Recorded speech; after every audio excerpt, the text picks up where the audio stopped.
thank you for being here for the May Forum for the Gresham Area Chamber of Commerce and the East Metro Economic Alliance. Thank you for joining us today. If you could take your seats when you're ready.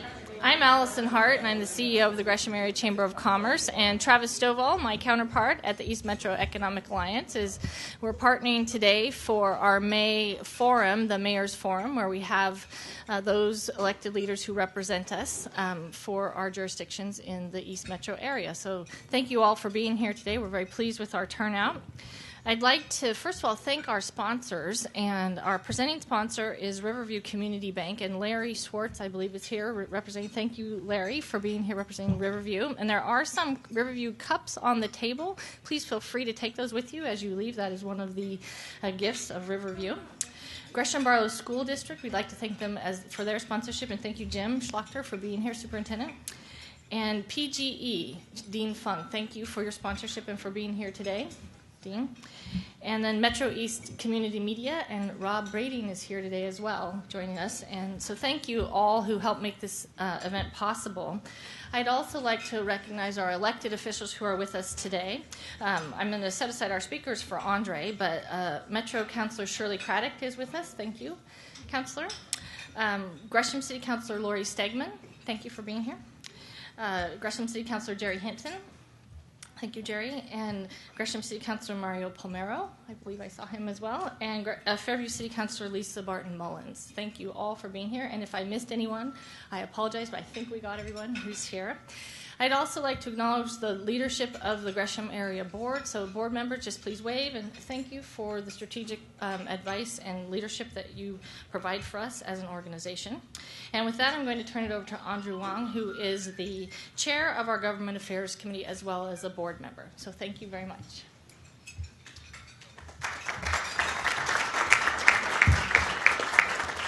Thanks, Allison, and thank you again for coming. It's great to partner up with EME for this program. Our region, our mayors, and we're honored to have the mayors of Gresham, Wood Village, and Troutdale with us today. Mayor Mike Weatherby is under the weather today, so we wish him well, and we'll just have a presentation from our three mayors here today. In our usual format, each mayor will give us their remarks, and then we'll open the floor to your questions and Q&A.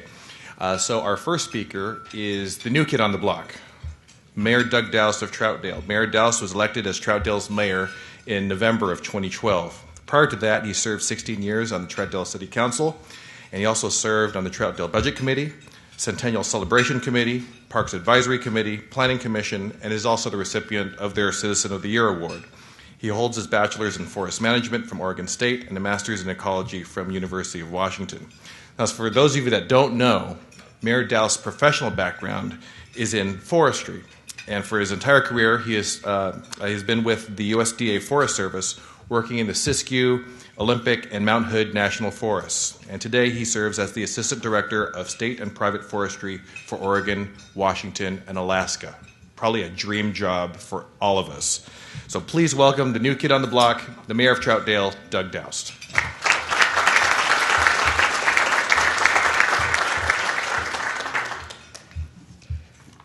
Well, I sure don't feel like the new kid on the block, having been on the city council for 16 years prior to being mayor. But I'm so deemed the new kid. So, yeah.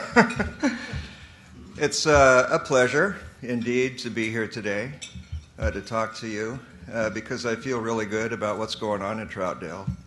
Things have really picked up, and they're looking good in Troutdale, especially in the last 6 months. You all should go downtown and take a look at what's happening downtown. We have an entire city block that's been demolished. Well, not the good buildings, but the old south side of historic Columbia River Highway. There's one entire city block that has been demolished of derelict buildings. We call it the Discovery Block. And also, our old police building is torn down because we built the new one. And so there's a lot of activity going on in Troutdale right now, just in our core downtown area. We have 3 developers that have gotten together that want to develop the entire block. Bremick Construction, Tim Tofty, and Pat Hanlon. So there are 3 very accomplished developers that want to come into Troutdale and do a real high-quality development in that block. I held a tourism town hall, and we also held a visioning workshop for our downtown core area, because what I wanted to do was to get people focused and energized in creating a vision for how they want their downtown to look, and what style and amenities that they would like. So we did both of that just recently, within the last couple months, to get business people and citizens together to talk about visioning. We're also encouraging the redevelopment of what we call the county property, which is Edgefield North, which is on the other side of Halsey from McMenamins Edgefield. Edgefield has an interest in developing that property with the county. Once that comes about, they do have a lot of really good ideas for expanding the Edgefield campus to enlarge the farming community theme with gardens, vineyards, small hotel. It's a very appealing type of development if that comes about, and they have shown great interest in that. We're continuing to support, when needed, the Troutdale Energy Center, that power plant that was proposed to go in Troutdale, through the extension of the enterprise zone tax abatement period. Even though PGE did not award the bid to Troutdale Energy Center, there seems to still be some energy behind that company. Well, that was a pun on words, wasn't it? There seems to be a little bit of energy still behind Troutdale Energy Center to pursue that further. So we'll see where that goes. We're not quite sure where it's going to go yet. FedEx, the big FedEx ground facility that we have out by the Troutdale Airport, they're expanding. So they've been in place long enough to make that next move. So FedEx itself is growing bigger. We, of course, have the TRIP property, the Troutdale Reynolds Industrial Property, which is that whole 700 acres by the Troutdale Airport that's owned by the Port of Portland. So the Port of Portland is a very strong and valuable partner with Troutdale, as it is with Gresham and other areas in East County. Of the 700 acres, there's about 350 that can be developed industrially. And so the port's put a lot of money into it to date, about $36 million. They plan on putting $63 million over a 16-year period.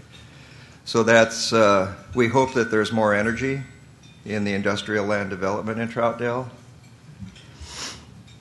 The City Council's trying to do the best we can to also create incentives for business development. We're looking at our SDC rates, lowering some of our SDC rates. We've just allowed businesses in our downtown area to have drive-through windows. We did not allow that in the past. And we're looking at some of our utility rates. As far as the urban renewal area, we have a 23-acre urban renewal area, which is right behind the Troutdale outlet stores and fronts on the Sandy River.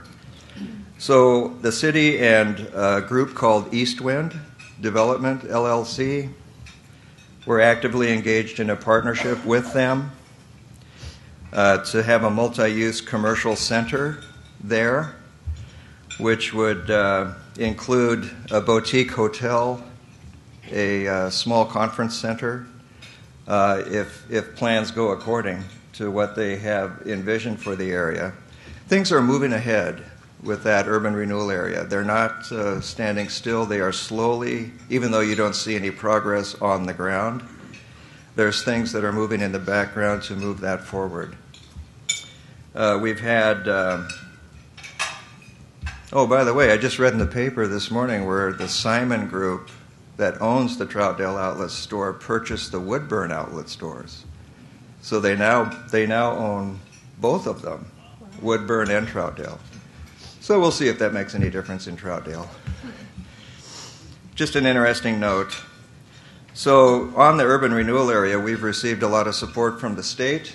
ODOT, they've given the city a right-of-way adjacent to the freeway so we have better access back there.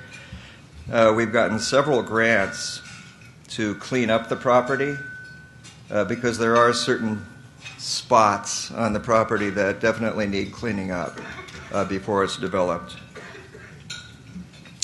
And also a grant to make a nice public access way along the Sandy River. And we hope we can have more public access to the river itself, which would be nice. We always try to make Troutdale a better place to live, to work and visit. We had 300 volunteers help over one weekend to upgrade and replace old wood in Imagination Station play structure, one of my favorite play structures in the world. Because back in 1994, I helped organize the building of that entire play structure where we had 2,000 people over a 5-day period construct the whole thing from scratch. It was the biggest community event ever. Anyway, we placed some artificial boulders there at the park through a Metro bond, got $110,000 out of Metro to do some improvements on that park. We have a unique recreation program in Troutdale. I think we're the only city in East County that actually has a recreation program where people can sign their kids up for classes, for summer camps. And we have instructors, and we try and make that as self-sustaining as possible so that the fees coming in pay for it. We're not quite there yet, but we're still trying to make that a self-sustaining program. We have a new city park right behind Mount Hood Community College. It's called College Nature Park at Beaver Creek. So if you go down Stark and Troutdale Road right on that corner, you'll see some improvements there. There's some nice plaques and a trail that goes back along Beaver Creek where people can view wildlife and the wetland down there below the creek, and there's some picnic tables too. We also have a community garden so people can take try at their green thumb and grow some vegetables. So that just started. Staff has managed about 1,500 code enforcement cases. Most notably, the council addressed a particularly difficult issue of the former mayor's accessory structure. And just to let you know, the state Building Code Division officially called it a house. I will only say that the case is an ongoing code enforcement concern, still is. City Hall is a dilemma for us. We had to move out of our old City Hall because it was not, quote, safe to be in anymore because the foundation was moving too much and the roof was collapsing, supposedly, under heavy snow. So we negotiated and executed 2 leases in the downtown core to move everybody in City Hall into 2 leased spaces. And that's where we're at now. And if you come to our council chambers, they're nothing compared to any other city. It's a small room. We cramp ourselves in there. And we're putting up with the council chambers we have on a hopefully temporary basis. But we did have to set up all the IT lines, all the telephone lines, all the camera equipment to go into this space that we're leasing in downtown. So, what are our options for a future City Hall? Well, that's what we're going to discuss here pretty soon. We're going to have a workshop on what to do about a city hall in the future.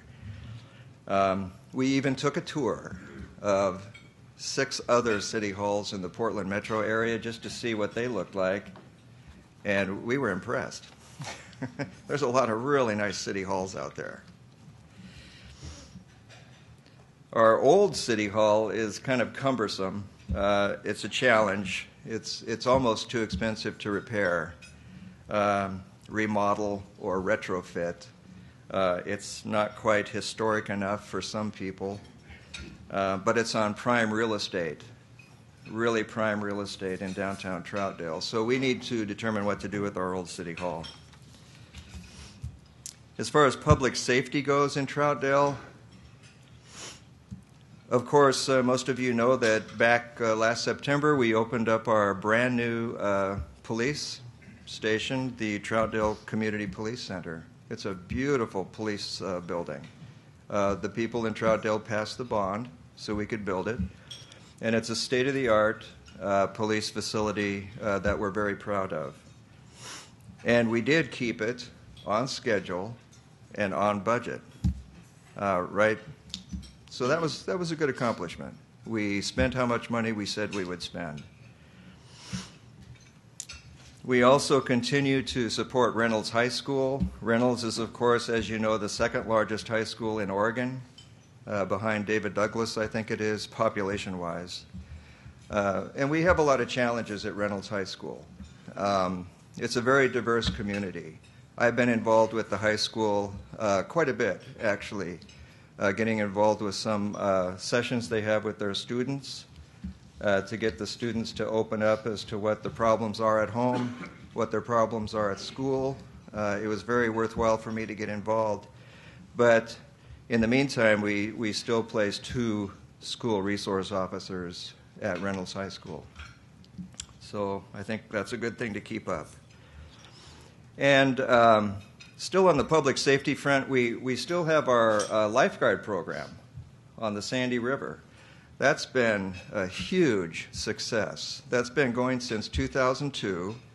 So 11 years we've had AMR, American Medical Response, has placed lifeguards at Glen Auto Park right below downtown Troutdale. And since then, we have had no drownings in the Sandy River. There have been some in other stretches of the river, but where the lifeguards are, they've been able to save people, rescue people.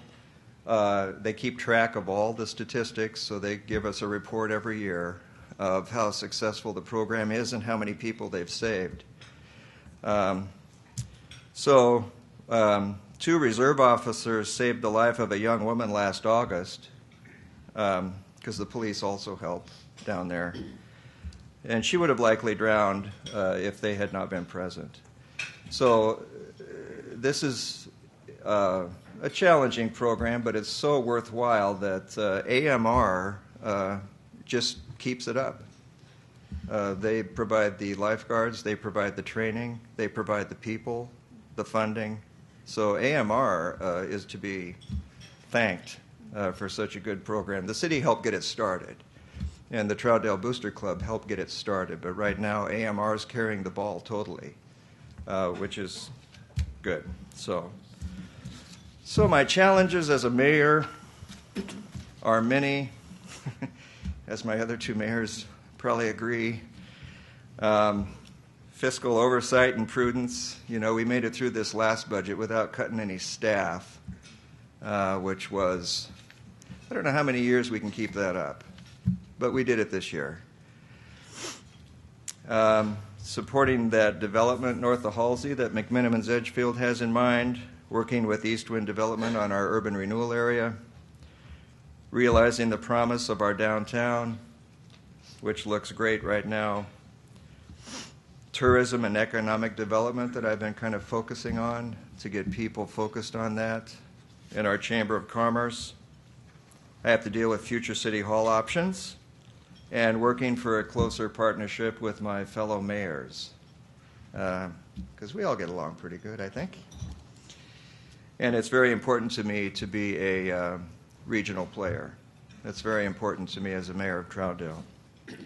So we've made a lot of good strides this year. We are poised for more good strides. So I have a really good city council that I work with. We all get along great. So the council and staff at City Hall are poised to do more. So thanks for letting me share all that, and enjoy the rest of your afternoon. Thank you.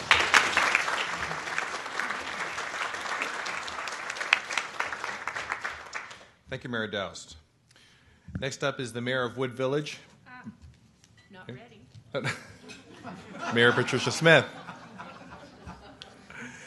Mayor Smith was appointed as mayor of Wood Village in 2010 and then re-elected in November of 2012. Her experience is one term on this Wood Village City Council, 1 year as council president, 3 terms on the Budget Committee, 2 terms on the Parks and Rec Committee, and chair of Wood Village's Neighborhood Watch. She also serves on the Regional Emergency Management Policy Advisory Committee. Not many people have profiles written about them in the Oregonian. Mayor Smith has. And there's a couple of great tidbits I want to share. Mayor Smith, back then it was just Councilor Smith, is admired around Wood Village as a warm, unpretentious, community-minded public servant and an excellent cook. Wood Village Citizen says, Smith is extremely organized and could host a big dinner party without batting an eyelash. When she comes to a meeting, she has all of her ducks in a row. She knows where she is going and how to get there. Will you please welcome the Mayor of Wood Village, Patricia Smith.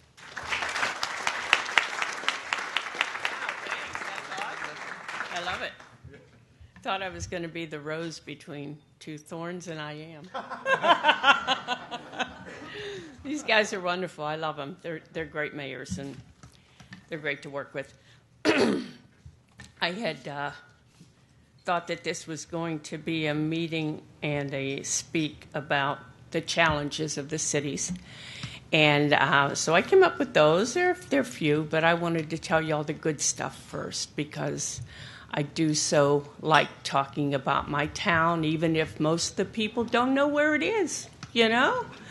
And where is it? In between, this and this. Okay. Economic development. We've got some good businesses in our town. Expansion at Pressure Safe. I don't know if any of you know what that is, but that's a great business that treats food without chemicals or radiation to be safe. They've got additional, is that $3 million, Bill? The MM, is that what million means? Okay. And equipment and additional hiring, and they're just moving right along. We have a business incentive program. This is to reduce the vacancy rates in existing businesses and reduce financial barriers to small businesses. We call it a meet or beat thing to attract businesses. We've got a total fee waiver, including licensing fees for occupancy up to 6,000 square feet of existing buildings, not just new buildings. This is existing that can take this. And we've had 12 recipients since the program began, 1 in last year.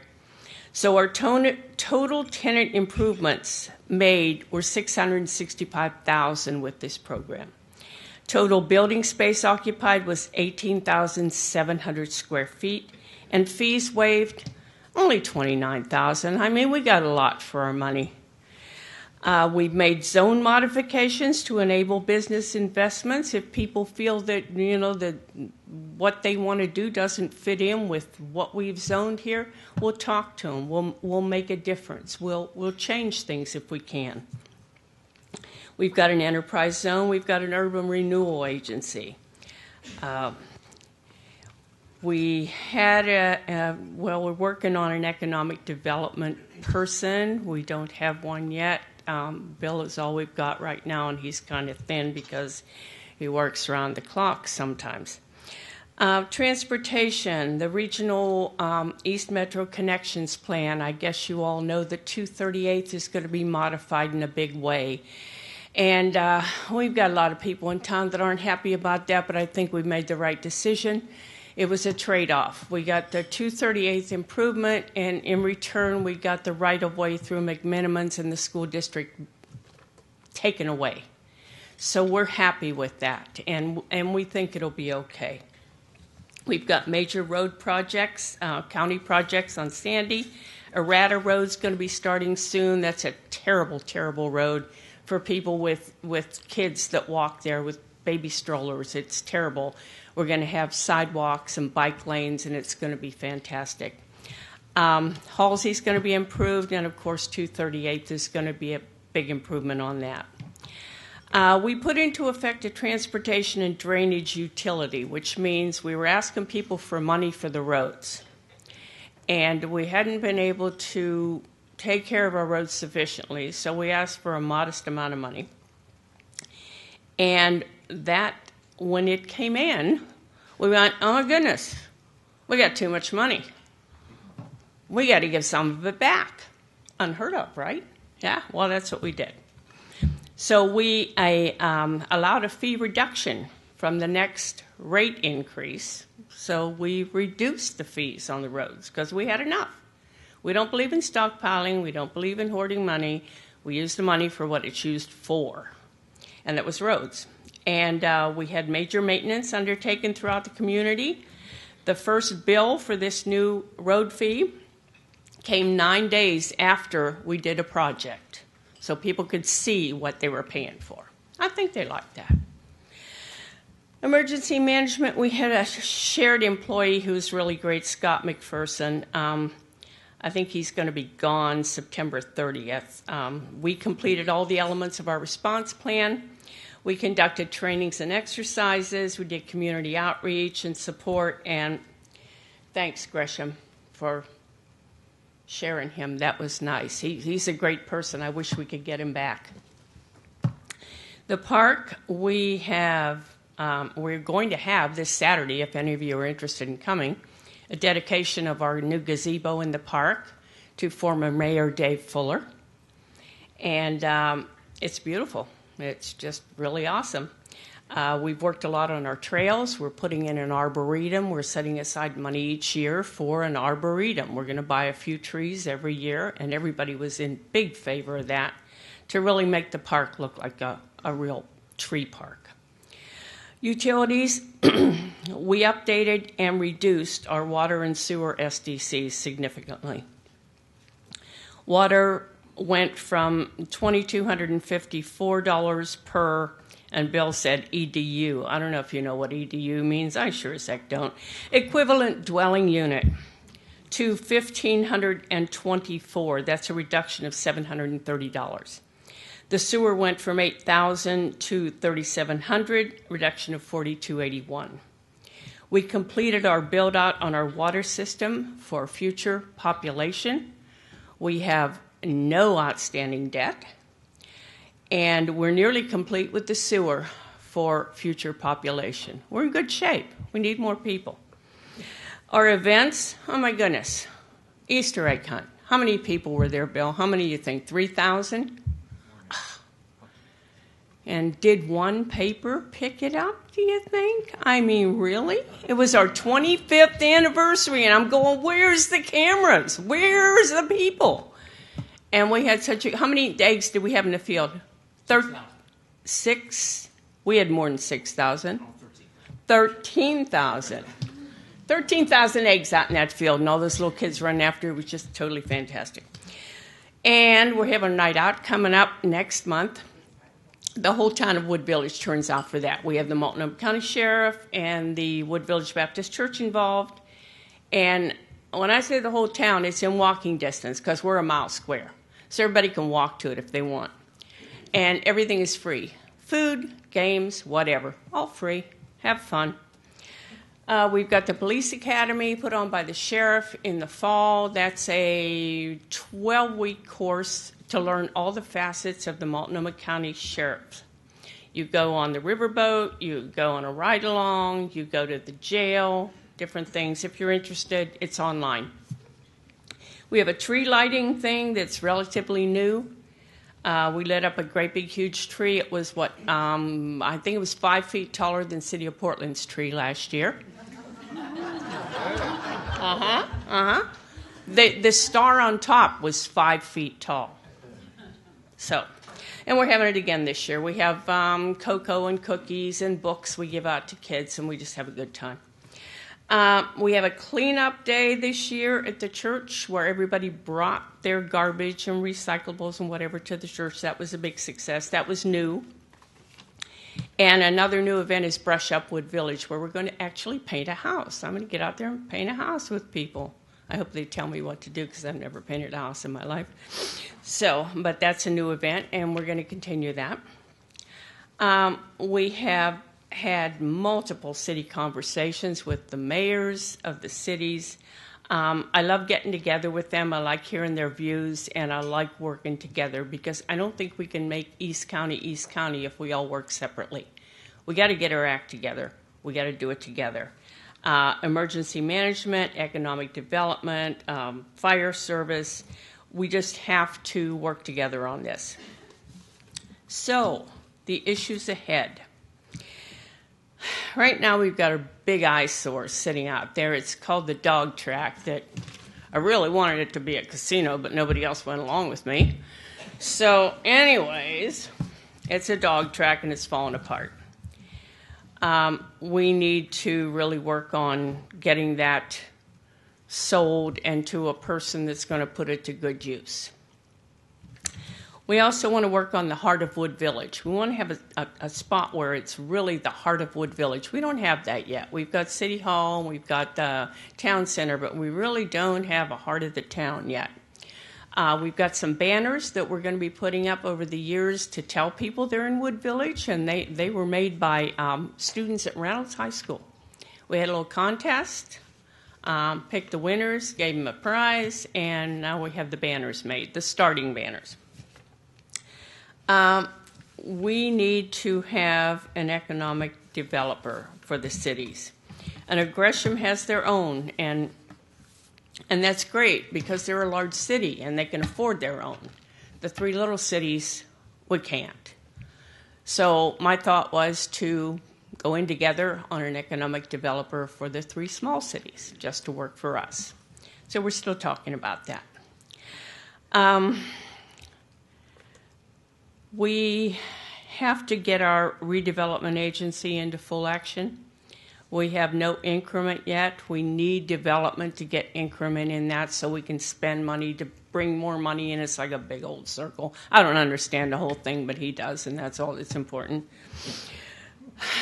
Another concern that I have, had a meeting last night with Mayor Weatherby, Mayor Doust, and Shirley Craddock from Metro. The climate safe mandate that the state has given us, how to reduce emissions. We're concerned about effects, and we're concerned about the cost of it. What's it going to cost us to do all this that is supposed to be done?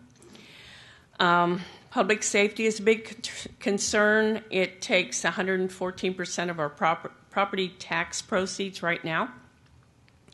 5 years ago, it was less than 80%. And it keeps rising. If this continues, we'll have nothing left in the general fund except contracts for public safety. So we have to expand our tax base, our economic base, and we have to consider other options for maybe the fire department, maybe something a little different there that the three cities could share. Maybe not. We're looking into a study on that just to see where that goes. We are the most diverse community. That's what Metro says, 21 census findings. But we're also identified with the lowest per capita and medium incomes in our area. So we as a city don't want to ask our citizens for any more money. They're given enough. The jobs are scarce. I don't care what the paper says. We're not seeing all those jobs. We're not seeing all those businesses flocking to open up. So we want to keep our citizens happy and able to live comfortably without asking them for more money for things. And I'm happy to be in Wood Village. I will continue to live in Wood Village even when they boot me out. And I'm happy to work with all the mayors surrounding me. And thank you for being here. Thank you.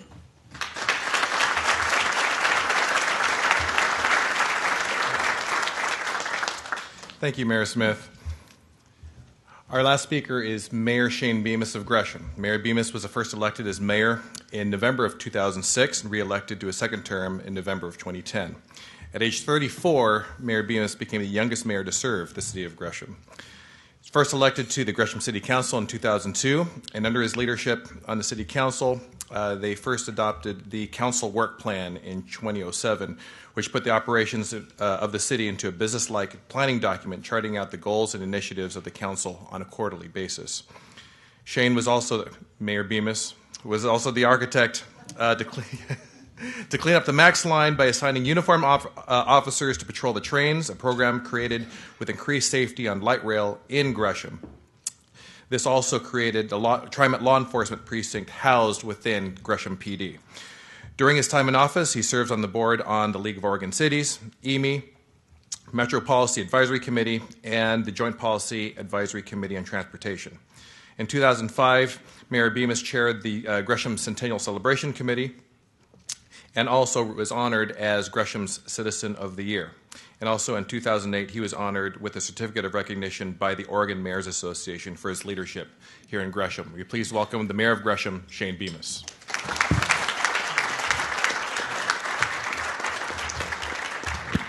Well, thank you very much, and thank you for the opportunity to be here today. I should clarify, Lisa Barton Mullins from Fairview actually shows up at 7:30 in the morning to JPACT instead of me. So somehow I have this weird aversion to Metro. I don't know what it is, but anyway, no, they're good.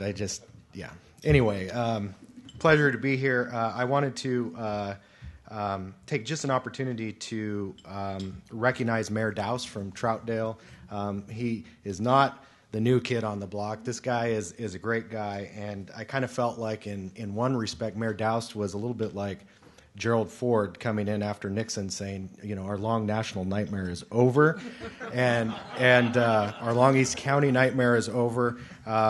Mayor Doust has shown what leadership can mean out of the mayor's office, and he's starting to see the benefits of that strong leadership. And I think you can look to some other regions or some other places in the region, Damascus, that's an abject failure of leadership, and see where that gets you. Mayor Doust has incredible leadership. Pleasure to serve with him. Wanted to discuss a few things this afternoon. I want to touch a little bit on the economic development front, some things that we're doing in community investment. Always got to talk about revenue a little bit, and then, of course, the Rockwood neighborhood. So since this is an economic development focused group, I figure we'll start there. In the large traded sector arena, we've had a couple of nice blips on the radar with expansions at Boeing, ON Semiconductor, and we're welcoming new businesses like Organically Grown in Gresham. But at the same time, we've also had almost an under-the-radar resurgence of business activity. Right before the recession hit, there was 5 new speculative industrial parks that were built in Gresham, and they had a total of about 765,000 square feet of space. Well, today I'm happy to report that 17 new companies have filled those centers with almost 600 employees, to the point where it's represented a substantial investment in the city, and there's talk about building some more speculative manufacturing industrial space as well. On the smaller business side, I'm sure many people in this room are familiar with the Gresham Garage to Storefront program. We've discussed it a lot, and I love to talk about it because it was something that was very simple, and yet it was very successful. At the beginning of 2008, staring down the barrel of this great recession, we started talking internally, what can we do as a city to help small businesses and to help program empty storefronts in our city? The approach we took was pretty simple. We just said, if you're going to operate a business that's under 5,000 square feet or less, and you're going to be in these 3 designated areas of the city, downtown, Gresham Station, and Rockwood, you're not going to owe a dime to the city. You're not going to have a business license fee. You're not going to have a wastewater fee. You're not going to have any SDCs. You're not even going to pay a business license. And by the way, we're going to have somebody stand beside you all the way through the process from the time you come in to pull the permit till the time you pull the open sign. We thought that would create some synergy, and we would start to program some more spaces. Had no idea how well it was going to do. In that time, we renewed it. We started as 1 year. We renewed it 2 additional years. 144 new businesses and 225,000 square feet of retail that was programmed out of that program. For a long time, well, as many years as I can remember, everybody in downtown Gresham has said, we've got a parking problem in downtown Gresham. Years and years and years, even when there was parking spots, a parking problem meant you actually had to park a block away instead of right in front of your business. So last week I was meeting with some folks, and they said, we've got a parking problem in downtown Gresham. I said, no. We don't have a parking problem in downtown Gresham. But guess what? We've got a parking problem in downtown Gresham. I went just a little bit after lunch, and I circled the neighborhood, and all of our public parking was full. Now, that's a good thing to have in your downtown. No, but now it proposes another challenge, right? We've got to figure out how to start doing that. But the point is that there's been a resurgence in, particularly in the downtown area, with new businesses, storefronts that were empty are programmed. There's people that have jobs out of that, and there's a vibrancy that I haven't seen in, I think, 25 years of being familiar with downtown. So we're pretty proud of that. So we continue, obviously, the Gresham Vista Park and our relationship with Port of Portland, almost 300 acres of prime industrial land. We continue to have opportunities come through the process of that, and we continue to market it. But we also aren't going to cheap sell it either. We're not going to give it away to companies that don't provide high-wage jobs and provide value to the community. So pleased with our partnership with the Port of Portland. They have the same values that we have. And on that front, East Metro Economic Alliance has been a good partner in trying to help through those development processes and to help through the leads as they come in as well. Okay, a little bit about the Community Investment Initiative. I'm sorry, that's a Metro term, Community Investment Initiative. It is. It's a different program, and here I said I didn't mess with Metro. All right, let's talk about RAD, okay? Gresham RAD. Anybody know what that means? You probably don't yet, but you will by the time we're done. RAD stands for Rise, Advance, and Dream. So we started thinking about Gresham and what we want to do with Gresham. And as a mayor, as these mayors here, nobody is ever bashful to tell you, whether you're at the grocery store or in the restroom or wherever you are, somebody always wants to talk to you about things that will make your community better, which is great. We've spent a lot of time in my administration trying to right the ship financially, trying to get our business philosophy in place, and trying to get to a point where we weren't just putting out the fires of the day. While there are plenty of fires to continue to put out, it's important that I think we look at the modern city and what does the modern city require. And in that vein, I sort of tell the story about Mount Hood Community College. So if you go back to the early 1960s, and some of you in this room who serve on this community or serve on this committee have heard me say this, but if you go back to the 1960s, Gresham had a population in the early 60s of about 6,400 people. And we were, obviously a suburban community, agricultural community. The state had come up with, we're going to allow a couple more community colleges to be cited in the state. Well, Portland had organized and got together, and they decided that they were going to put a new college on Mount Sylvania. Well, out here in Gresham, a couple business people got together and said, no, I think we ought to have a college in East County. So they started working with PCC at the time, and then it became clear that they weren't going to have, East County was not going to have the proper representation. It would become Portland-centric, et cetera, et cetera. So they got some community stalwarts together, Betty Shadeen being one of them, and they wrote a plan, and they took it to the legislature, and they did a feasibility study and said, we can support a community college in Gresham. So they got so far ahead that Portland said, holy cow, these hicks out in East County got it figured out. We need to go down to the legislature and ask them to stop before they cite any other community colleges. So they did that. They went to the legislature. Now, luckily, we had some members of the legislature in pretty powerful positions in East County at the time, and they said, no, Mount Hood's going to go forward. So they put it on the ballot. It passed with almost 80% of the vote. It was like 3,700 yeses and 37 noes, and they built Mount Hood Community College. Now today, Mount Hood Community College has 33,000 students, serves a huge population, it is a huge asset in terms of economic development and recruiting and business recruitment for the workforce development that they do, and it's a huge asset. That is what I want to see out of RAD. I want to see Rise, Advance, Dream. Forget about why we can't. We know why we can't. We know all the reasons. I'm familiar with them. I've heard every one of them. But we can't do that anymore. We've got to say, what are the things that are going to move this city forward? Is it a community center? Is it a REX program? Is it education infrastructure? Is it all of the above? Is it a department store? Is it a Trader Joe's? What is it? Is it a fountain? I don't know. But those are the things that we've tasked this committee to come forward. And I'll tell you, we had our first meeting, tons of energy in the room, tons of ideas, but getting people to take the blinders off and just say, okay, do you want to build the Spanish Stairs in Gresham? I don't know, maybe you do, but let's think in those terms. So I don't know where the process is going to lead, but I think we owe it to the community. We certainly owe it to our children to be thinking out in terms of what this community can be, because I'll tell you, there is no reason, there's absolutely no reason. We are not in any worse spot today than they were in 1964 when they built the college. And that's what we want to harness and move forward. I want to talk a little bit about Rockwood. There's some exciting things happening in Rockwood. The new police facility should be open by the end of November. That represents a substantial investment in one of the major tenets of the Rockwood Urban Renewal Plan.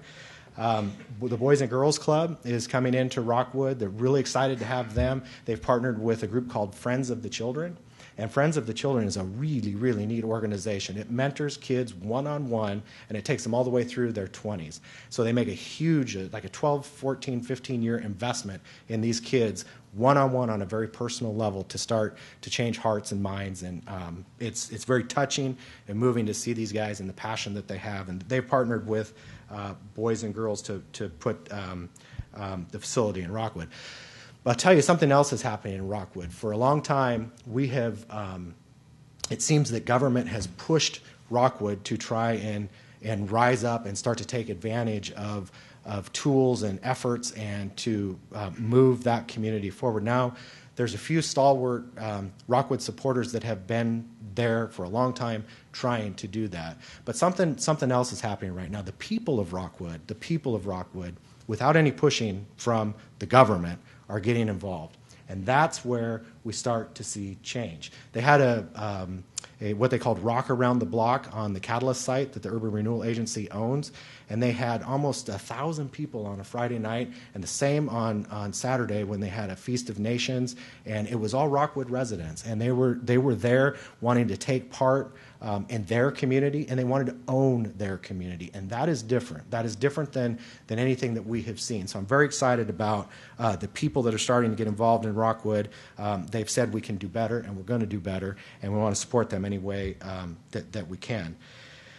Obviously, revenue, we went through the temporary action for the 17-month action for our utility billing for the dedicated fund for police, parks, and fire service. That will sunset in less than that now, 13 months, a year. We're down to a tick, tick, tick. We're down to a year. So as you know, you've heard me talk lots about Gresham's unique situation in the property tax issues and where we got caught in some of the reforms. My hope is that the state will continue to look at that and continue to try and fix that. Again, I said that's a hope. We'll see how that goes. But one of the things we wanted to make sure when we went through that process is that we listen. And I will tell you, getting up in this economy and talking about raising revenue was probably one of the hardest things I ever did as a mayor, and probably will be one of the hardest things I ever did. But I believed that it was right and that we had done all of the things necessary that we needed to do before we asked for more money. And we went to the first public meeting. No shortage of folks turned out, and oddly enough, I have to tell you, my sense of civility that this community had was unbelievable. It was absolutely unbelievable. Everybody wrestled and had with the issues. They had a great dialogue, and it was civil. It wasn't like some of the political debates that we've seen hamstring the rest of the federal government, for sure. So was pleased with that, but one of the things that came out, we adjusted the mechanism as we went based on what the public was telling us. So one of the things they said is, why don't you let us vote on this? I said, okay, we can't quite do that right now, but we will in 17 months. So this will expire in 17 months. There will be a public safety levy that will be on the ballot. It'll be clearly defined what it is, how much it is, what you're paying for, what you're going to get, and we will be out talking about that. And hopefully that'll be successful, and we'll move forward to keep the core investments that we have in our public safety. I want to conclude with saying I look forward to the questions and comments. I want to say one thing about the Chamber of Commerce, and I don't share it very often, but I think it's appropriate. Some people often confuse my passion for the Chamber. And I have to tell you why I'm passionate about this Chamber. As a 27-year-old kid that had no idea what I was doing opening a pizza parlor, there was only one reason I was successful. Only one, and it was because of this Chamber of Commerce. A lot of things had happened, as they do when you're building out a new space and you're going into business for yourself. And I was delayed 6 months, spent a ton of money out of work for 6 months. I didn't have a cent when I opened my business, and I had to make it. I absolutely had to make it. There was nowhere else to go. And the only thing I could do was come every Friday morning, give away a free couple pizzas, network. And by that afternoon, Chamber members were calling, ordering pizza, and by that night, they were ordering pizza that night. And I know that if I hadn't had that Chamber of Commerce in the first 2 years of my business, there's no way I would have made it. So that's why I'm passionate about this Chamber and the work that you do. So thank you for all the work you do. Look forward to the questions. Thank you.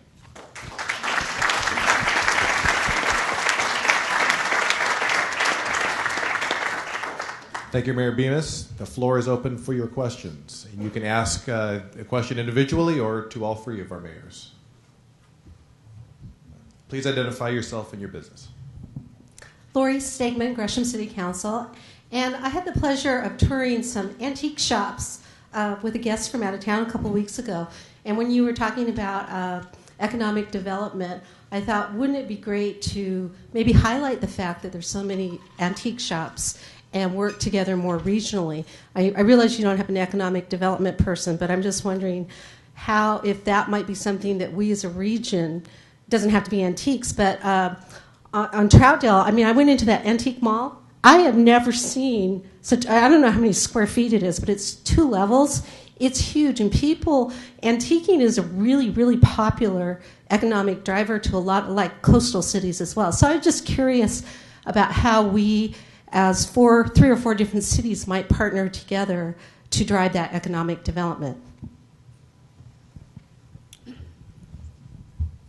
Did the antique dealers put you up to that question? Because we've had a real recent go around with some of our antique businesses who wanted to have the signs out on the freeway maintained, because there are some placard signs, on the Interstate 84 that will introduce people to the fact that there are antique stores in the downtown area of Troutdale. Well, the bill didn't get paid, and those signs came down. So we've been going around on that with, coincidentally, with the antique stores in Troutdale. So that is one thing. We do have a bill to put those signs up. We could share the bill.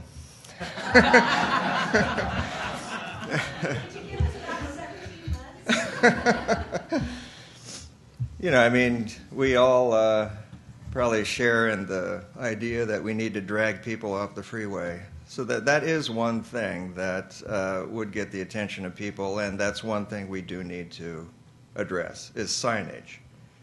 Because people do drive along the freeway and they look for stuff like that. So I'll share the bill with Shane and my fellow mayors, and we'll see what we can do on that end of it. That's only part of it, though. We did have a storefront thing similar to Gresham also. We did the same type of thing in Troutdale. So we got a few businesses coming into the downtown area, but no antique stores. So that's what we've done.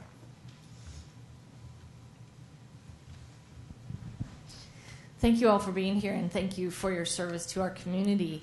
It's been almost a year, or about a year, since the East Metro Connections Plan was unanimously voted on by all the jurisdictions. And I'm interested in knowing, from a transportation and economic development standpoint, what steps are being taken to prioritize those projects so we can move forward as a region and continue to show how we're working together. And I also want to thank you for the great collaborative effort that we're hearing here today. It really sounds like it's stepped up a level from what I've heard in the past.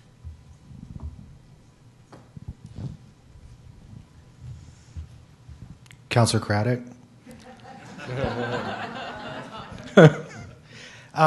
Actually, as we go through the study, it was a great collaboration to go through that study. There are both of the groups here, East Metro Economic Alliance, as well as the Chamber, as well as Commissioner McKeel, as well as Councilor Craddock, all had a role in helping facilitate that discussion. I think, as you heard Mayor Smith say, we're not, incredibly happy about it, but we're moving forward, and I think that's how we all left that conversation. In terms of prioritizing. I think we're still at the top of the list in terms of those projects, and again, that really is a question for Councilor Craddock in terms of the JPAC money. But we keep pushing. We need the businesses to keep pushing as well in terms of your organizations in terms of funding for transportation projects. Well, that being a new mayor, that's exactly my question, because I see the plan, and I see that we all agreed to it. And my first question was the same as yours.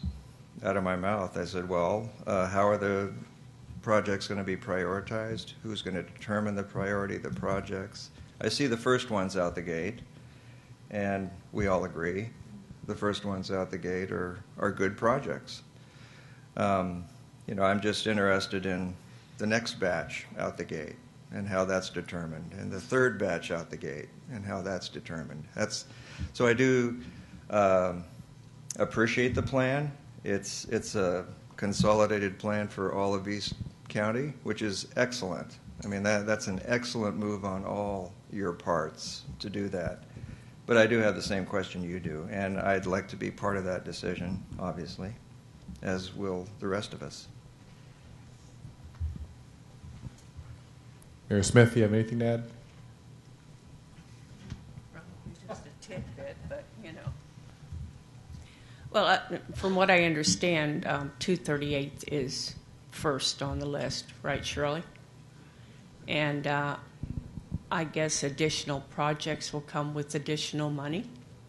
So that pretty much we've prioritized them, and now it's funding. So that's all I know.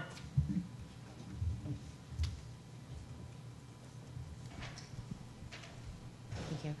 My name is Teresa Delaney Davis. I'm involved on multiple levels in East County: education, workforce development, and land use and planning, to name a few. My question for the mayors today is, I agree, I'm very hopeful by what I hear about shared infrastructures, shared visioning, addressing the transportation issues. As people come off of Highway 84 and go to Highway 26, they have to pass through each municipality in order to get to another, to get to their end destination. Two questions. I'd like to hear a little bit more about shared services, shared infrastructure, shared visioning. What types of services could be considered? The city of Fairview has an excellent city hall. The city of Troutdale does not. The city of Gresham, of course, is pretty self-sustaining regionally because they're so large. You folks have the fire truck. There are a lot of shared services and infrastructures that a unified vision and plan might address. I'd like to hear more about that. And an issue on the transportation specifically, it's very confusing for people who don't live here in East County and don't understand when they come off the freeway when we cross municipalities and the road names stay the same. There's no easy way to give people directions to get in and out of East County, and something that I didn't see get addressed in the transportation plan is an off-ramp exit on 84 headed west. There's nothing from 181st to 42nd. So there are three embedded questions, really, in my query, but I'd like to hear anything about any of, or all of them. We're here until 5 o'clock, right? Excellent. This is always kind of an interesting one to talk about the four cities, when really I think when you're talking about shared services and shared vision, not necessarily the vision, but certainly shared services, you're really talking about the three smaller cities. You're not talking, I mean, Gresham is obviously a lot larger city, the fourth largest city in the state, 108,000 people. We're not going to consolidate with these three communities. I think when you talk about, their long-term existence, I think they need to look, some of them need to look at sharing services, and some of that we already do. We provide, Gresham provides the fire service for, under contract with the 3 cities, and I know that they had been engaged in, the three smaller cities have been engaged in sort of a larger look on terms of consolidation and that sort of thing. I don't know where that's been. We haven't been part of that conversation. In terms of roads changing when they go through communities, I think Burnside goes through Portland into Gresham. You wouldn't think about renaming Burnside. I don't know how we would do that, but we work pretty well together on the things we work together. On the things that are important in terms of transportation and infrastructure and that sort of thing. But there are also places where Gresham kind of does their own thing, and the 3 smaller communities do their own thing too. Well, that's a good question. A guy I work with the Forest Service, always, when he sees me in the elevator, he lives in Fairview, he always asks me, when are you guys going to combine cities? And he's halfway joking, but he's not halfway joking. Whenever you think of the 3 small cities and you think of how we struggle to maintain our roads, how we struggle to maintain our staff, it's a background question in the back of our heads whether we should be doing more of that question. But we take the first step. We take baby steps so our staffs get together, our city managers and city administrators all get together, talk about what services can be shared. That's happened more than once. So these guys know. The city managers know that they talk about that. Because we're slowly getting to the point of having to look at cutting staff.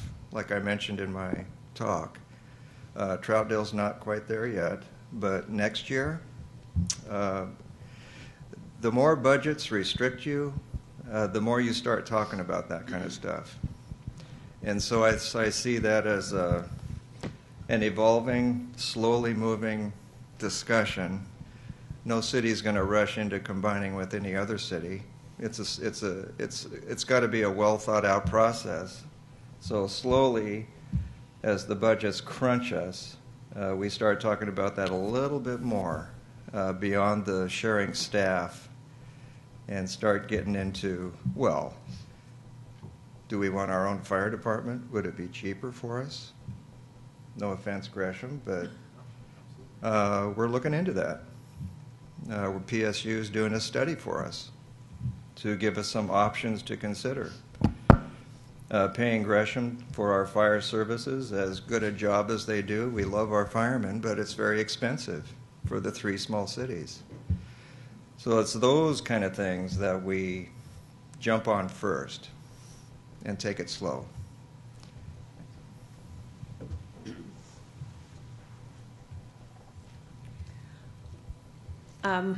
Talk about combining cities sometimes, and people say that, and that'd break my heart. Each one of our cities are unique. Wood Village is not Fairview. Fairview is not Troutdale. And much as we might struggle, I think there's a flavor there that would be homogenized and kind of tasteless if you combine the cities. That's just my thought. We can combine some services, like the mayors have said. We are looking into a fire department. It would probably be cheaper, but we're doing a study to find out. If it's not, it's not, but that's the way to do it. We could combine some services. Emergency management director could be combined. Certainly economic developer would be a lot cheaper for the 3 cities to pay one person to look out for our best interests as far as business went. And we've kind of been working on that. We've been talking around it. It's just, getting people to agree on something like that. There's other things like even billing or permits or things like that could be combined at a lesser cost. And our city managers do work well together, and that's a good thing. And I think Mayor Doust and Mayor Weatherby and I come to agreements too, and that's a good thing, that the 3 cities are not fighting, and at odds with one another, because we need each other. We need each other. We need Gresham. We're East County. We shouldn't be fighting. We shouldn't be pushing and pulling each other. We need to, if there's money out there to get, we have to collaborate and get it as a group. We can't get it one at a time. So that's my thoughts. Good afternoon. Antonio Paez, Small Business Development Center at Maho Community College, and also a proud local small business owner in downtown Gresham. And the question I have for mayors and other people here in the room, but since you're on the spotlight today, is there any collaborative efforts in promoting our region from the marketing standpoint? We get a lot of bad press on the 10 o'clock news, East County. Is there anything on the talks or any efforts that will actually highlight all the great things that we have to offer, not only Wood Village or Troutdale or Gresham, but as a region, what we can offer to not only the people in our own cities, but also people in our Portland metro area? That's a great question, and since I've been mayor, that's one of the things that I've tried to get a better handle on. I see all these. Well, first of all, will join Greater Portland Inc. We had not been partners with them earlier, so now we're going to be partners with them. So Greater Portland Inc. draws people and businesses into the Greater Portland metro area to look at all of us, including East County. We have East Metro Economic Alliance that focuses more on East County. We have Business Oregon that brings them into Oregon. So I'm looking at all these layers of economic development, the desire to bring businesses into our communities, and we're trying to work with them as much as we can, all three layers. And like Mayor Smith said, we don't have any down to the fourth layer at the local level with the three small cities, but we're even considering that. I mean, why would you need 4 layers of organizations to bring business to any city? Well, that's what I've been struggling with. I'm trying to answer that question. Why do we need 4 layers to get business to come to our city? I mean, it's a great question, and I've been struggling with the same thing, and I'm getting some answers now. That's why we joined Greater Portland Inc., because I think we need all 4, quite frankly, because cities aren't equipped to do it. Thank you. It's a great question, and it's one that has a couple different factors that go into it, right? I mean, I think we're watching the absolute implosion of the media, right? We're watching our newspapers go away. We're watching what they cover, how they cover, change dramatically. It used to be 10 years ago when you opened up the Metro section, the very second page was all Gresham, right? And they reported everything that was going on in this community, many of the events that you all participate in, what your kid was doing, whatever. I mean, they filled a page every single day. So it had a balance of positive as well as, some of the negatives that eat away at any city. Now all we see is reporters phoning in to the police department to find out the crime reports. So they print them and they go out. Now, are things that much different than they were? No. Are those good things that are happening in this community still going on? Absolutely. So part of RAD, Rise, Advance, Dream, is getting people to realize what it is that we have in East County and why it's important and how we move that forward. It's not going to be in the traditional sense that we've done it. Newspapers are gone. Forget about it, right? Unless you're online. So you've got to figure out how to do online. Some municipalities, some cities have figured this out pretty well across the country, and there are some really neat things that are cutting edge in terms of how to communicate with citizenry. And we're going to have to figure that out and how to do that, because it's going to be dependent on all of us to tell the positive message of what's going on in our community and not let I'm going to be careful here. not let others define us, because we're better than that.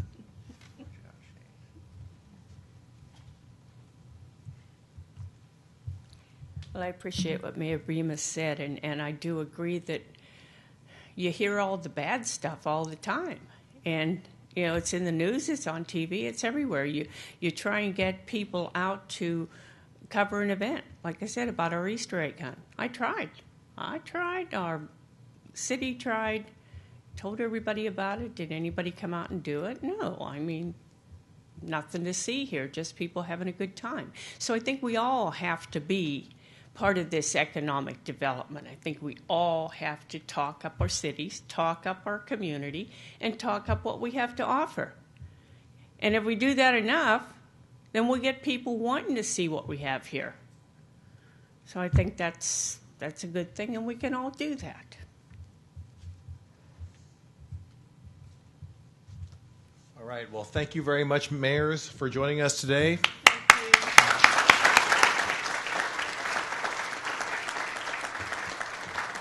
And we do have this forum about every year or so, and so they will be back to give us another update. Just want to give you a couple of announcements. Please take a couple seconds to fill out the evaluation form that helps us at the Chamber to know what issues and speakers are on your mind and helps us in future programming. And also, as a gift from our sponsor, we do have the Riverview mug that you are welcome to take. Now, we realize there are more people than mugs, so we are on a first-come, first-grab basis. So grab the mug as you can. Now, next month, we do have our forum set for July. This is our legislative session review. And so we will be joined by State Senators Lori Mondes Anderson and Chuck Thompson, and State Representatives Greg Matthews, Chris Gorsuch, Mark Johnson, and Shamia Fagan. All of these legislators represent and districts touch Gresham in some or East County in some manner, and so they'll be here to brief us on legislative bills that were successes and challenges, and they'll give us their briefing on that. And then in August and September, we are looking at programs. It's still on the schedule, so if you are on our mailing list, you'll get information about that. With that, thank you again for coming. Thank you, mayors, for joining us. Have a great rest of the week.